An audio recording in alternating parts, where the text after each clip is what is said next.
Hello, this is Michele Knight. Wherever you are in the world, I send you so much love and strength.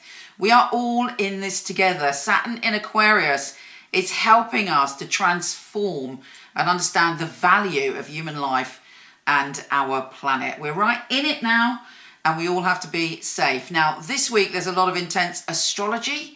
We have a Mars and Saturn conjunction. We also have the Jupiter and Pluto conjunction. There's going to be massive breakthrough, I believe, this week, and also massive change. And also, for yourself, for all of us independently, there's a personal revolution going on. The good news is that Mercury, the planet of communication, is no longer in retro shadow, so communication gets a lot clearer. Here's your weekly astrology.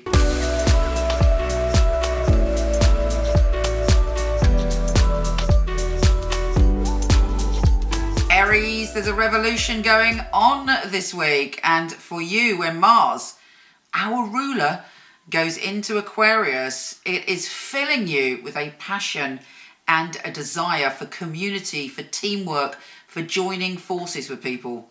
Obviously, we can't necessarily do that physically, but you will come up with ingenious ideas and heart chakra fulfilling ways to link into the universal energy and try and help others. You'll also find that even though maybe you're isolated, that there is a great strong camaraderie and friendship group around you. In fact, you may be committing to a group of people or an idea or a passion or a charitable idea, and you're like, right, I'm in it. I'm not just in it for as long as this global disaster goes on. I'm in it to really fight for myself and humanity in a new way.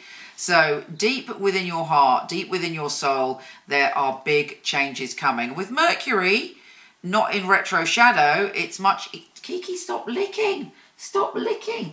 With Mercury not in retro shadow, it's much easier for you to think clearly and see clearly. On top of that, we have a Mercury and Neptune conjunction. There is a spiritual revelation coming for you. It's very important that you pay attention to your psychic and intuitive insights. If you feel you shouldn't do something, don't do it.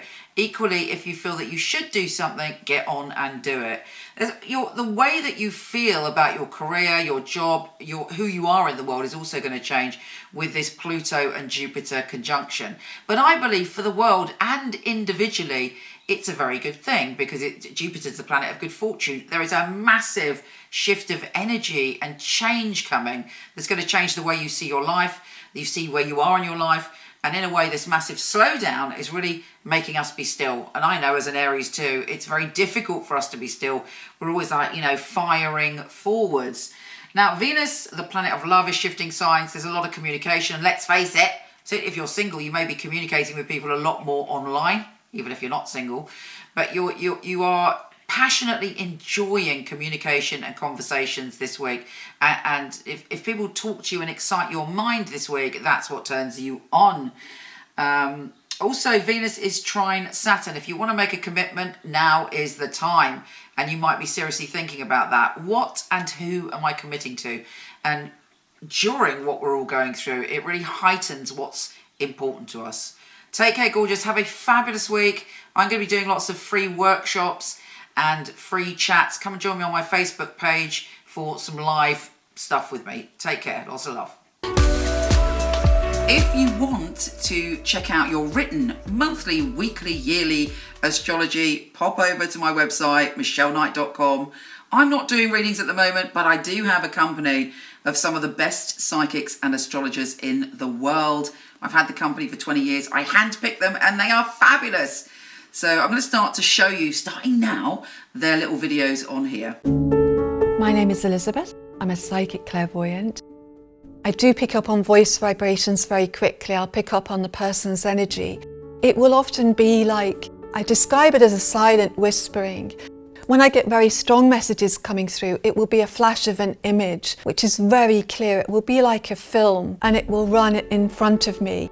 The purpose of a reading, I feel, is very much to inspire people and to empower people and to pass messages on that are uplifting people. If you can help change that person's pathway or mindset so that when they call back, they're feeling much happier, that's very inspiring for me. And then when they phone back and say, oh, you were right. And that's wonderful then, because you're building that rapport. People phone up and seem quite shocked that I can give them information. And I say to them, well, you're phoning a Michele Knight line and we are the best.